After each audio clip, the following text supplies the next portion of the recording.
Terima kasih Ahmad. Indah Mahkota. Terima kasih Datuk Dr. Pengerusi. Di bawah maksud B28 Kementerian Pengangkutan, saya nak bertanya kepada Datuk Dr. Pengerusi. Di dalam kertas perintah yang diedarkan kepada kita, di muka surat 12 ada dikatakan peruntukan tambahan sebanyak one off di bawah kepala 090100, one off perkhidmatan bantuan pemberian dan kenaan bayaran tetap yang diminta untuk diluluskan pada hari ini berjumlah RM80,302,680 ringgit. Saya nak pengesahan sematkan saya di bawah kepala 090100 di bawah B28, kalau mengikut kertas yang diedarkan untuk tujuan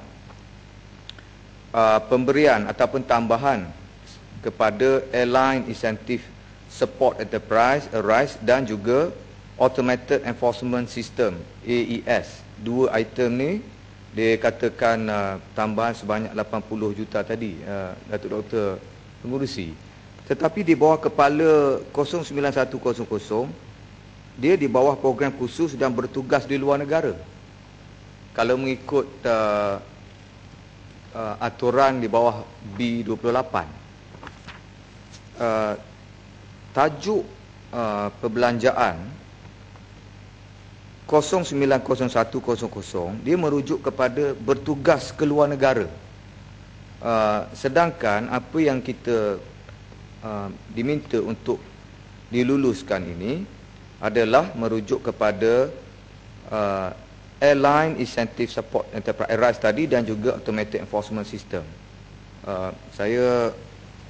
Mungkin saya melihat pada dokumen yang ada diberikan kepada semua ahli dewan, dan saya rasa pihak kementerian tentu tahu yang title ataupun sak kepala perbelanjaan 090100 sebenarnya untuk program khusus dan biasanya dia letak di bawah lawatan atau bertugas di luar negara. Walau macam mana pun, saya nak minta sedikit penjelasan berkenaan dengan kedudukan perbelanjaan one off yang dikatakan sebelum ini pun ada satu perbelanjaan yang sama diletakkan dalam title yang sama, sebanyak 183 juta. Adakah perbelanjaan tambahan ini untuk sistem ARISE ini pernah dilakukan sebelum pada hari ini? Kebiasaan pada pandangan saya, sekiranya one off, dia ada satu kali perbelanjaan. Tetapi kalau di dalam title yang sama, bermakna dia bukan lagi one off, dia adalah peruntukan yang disengajakan untuk diberi kepada sistem ARISE ini, Airline Incentive Support System, Support Enterprise ini. Kemudian merujuk kepada perkara yang sama, saya minta kalau boleh pihak kementerian memaklumkan NGO manakah yang diberi tugas untuk pelaksanaan Automated Enforcement System ini. Berkenaan dengan P28, iaitu peruntukan tambahan sebanyak 221 juta 112,122 yang dikatakan dibuat sebelum pada ini dalam kaedah pinjaman. Saya juga cuba nak bertanya, nak mendapatkan penjelasan di muka surat 370 di bawah pembentangan belanjawan yang lalu, untuk maksud pengkerukan Pelabuhan Kelang Utara, maksudnya barangkali mendalamkan Pelabuhan Kelang Utara ni, penggerukan.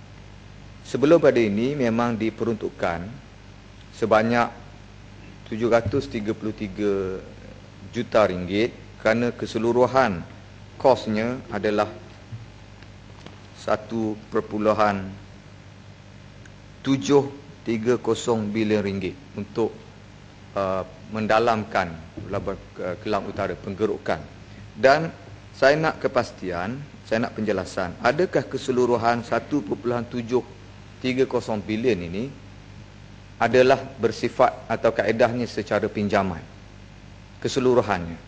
Sebab pembelajaran yang lalu yang telah pun kita luluskan di peringkat pertama dulu, juga dikatakan kerana telah dibelanjakan secara pinjaman. Dan pada kali ini permohonan ataupun kelulusan ini juga akan diberi tambahan 221 juta ini kerana juga dia dibuat secara pinjaman. Dan saya nak kepastian bahawa keseluruhan 1.730 bilion tadi untuk tujuan penggerukan pelabuhan Kelang Utara telah pun dibuat atau diperuntukkan secara pinjaman atau kaedah pinjaman juga.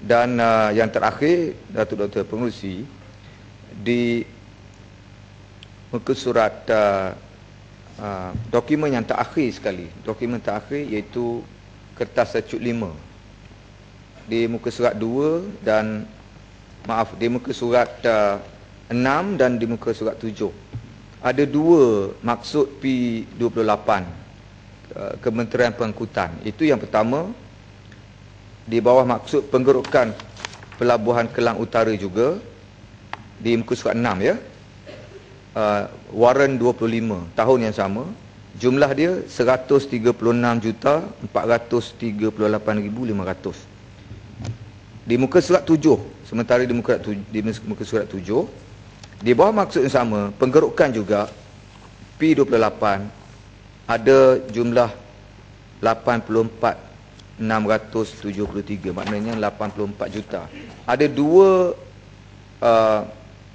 dua maksud bawah tajuk yang sama, waran yang berbeza. Adakah kedua-dua ni merupakan pinjaman yang akan dibayar oleh Kementerian Pengangkutan untuk tugas title ataupun pelaksanaan kerja penggerukan pelabuhan Kelang Utara? Dan saya juga kalau boleh, kalau ada data, maklumat daripada kementerian, untuk memberitahu kepada saya dan Dewan kaedah pelaksanaan, maksudnya siapakah yang melaksanakan kerja-kerja mendalamkan atau penggerukan pelabuhan Kelang Utara yang sebagaimana diberitahu kepada kita dan diminta kita luluskan dalam Dewan pada hari ini. Terima kasih, Datuk Doktor.